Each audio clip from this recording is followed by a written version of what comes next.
आज अपने चैनल के माध्यम से समस्त प्रकृति को सादर नमस्कार करते हुए, समस्त ब्रह्मांड को सादर नमस्कार करते हुए कुछ अनुरोध करने जा रहा हूँ। मैं अपने छठे वीडियो में एक प्रश्न किया था। वह प्रश्न समस्त प्रकृति, समस्त पृथ्वी के लिए है और उस वीडियो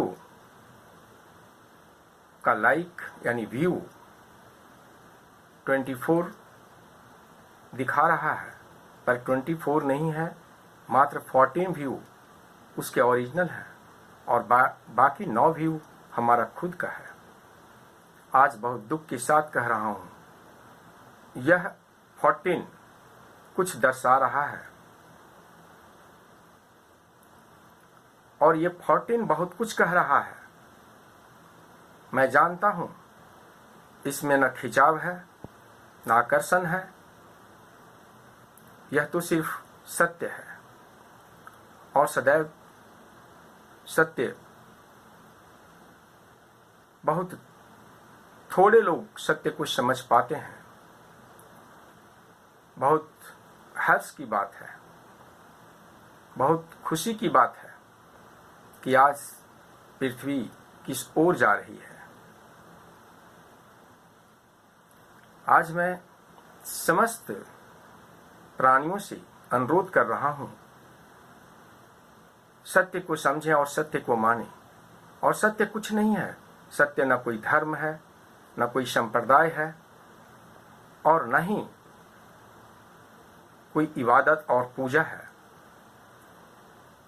सत्य को समस्त प्रकृति का समस्त प्राणी समझ रहा है, पर उसके रास्ते पर चलना, उसको मानना बहुत कठिन है। हाँ, कुछ चीजें मैं आज इस वीडियो में दे रहा हूं। मैंने कहा था 6th पार्ट का 7 दिन जब पूरा हो जाएगा तो उस प्रश्न का जवाब मैं स्वयं अपने वीडियो के माध्यम से दूंगा। हालांकि हमारे जवाब देने और नहीं देने से इस प्रकृति में कोई अंतर नहीं पड़ता है। खैर, छोड़िए इन बातों को। पुनः मैं दोहराता हूं, आज श्री राम के उदाहरण को दिया जाता है, श्री कृष्ण के उदाहरण को दिया जाता है। श्री कृष्ण ने बार बार दुर्योधन को समझाने का प्रयत्न किया, पर क्या दुर्योधन के को श्री कृष्ण की बातें समझ में आई? श्री राम ने रावण को बहुत समझाने का प्रयत्न किया। क्या रावण श्री राम के शब्दों को समझ पाया? आज भी वही हालात है। जो हम धर्म, संप्रदाय और जाति को समझते हैं, दिखावा तो बहुत कुछ है, पर इसके रास्ते पर चलने वाले, सत्य रूप से चलने वाले, इनका वही % है जितने हमारे वीडियो को लाइक मिला है, उससे भी कम। खैर, छोड़िए। एक ही वाक्य का महाभारत था और एक ही वाक्य का रामायण। वह क्या? रामायण में गद्दी एक दूसरे की तरफ उछाला गया, राज आप करें, राज आप करें। महाभारत में गद्दी एक दूसरे से छीने जाने का प्रयत्न किया गया। जैसे जैसे समय बीतता है और हम विनाश की तरफ बढ़ते हैं, वैसे वैसे गद्दी को हथियाने का प्रयत्न करते हैं, यानी कॉन्फ्लिक्ट। और यह कॉन्फ्लिक्ट का कारण है असंतोष, और यह असंतोष का कारण है विज्ञान, और यह विज्ञान संपूर्ण प्रकार के प्रदूषण का कारण है। यानी हमारा ऐसो आराम, पंच तत्वों का दोहन, असंतोष यह सब मिलकर करके आज इस पृथ्वी को इस मुकाम पर खड़ा कर दिया है कि अब इस पृथ्वी का संरक्षण बहुत ही कठिन है।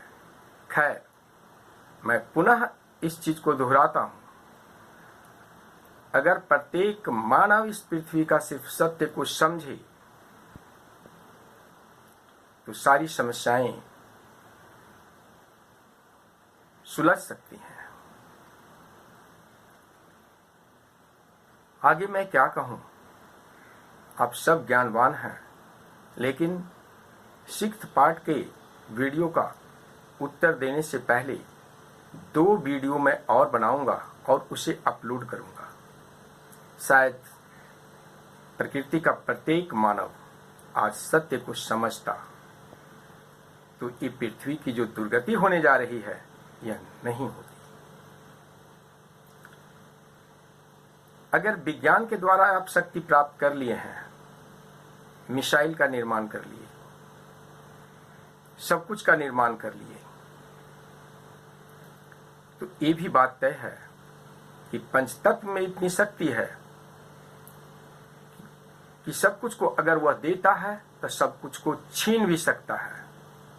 बस इसे ध्यान में रखिए और इससे ध्यान में रखने के बाद ही मनुष्य कोई कार्य को करे।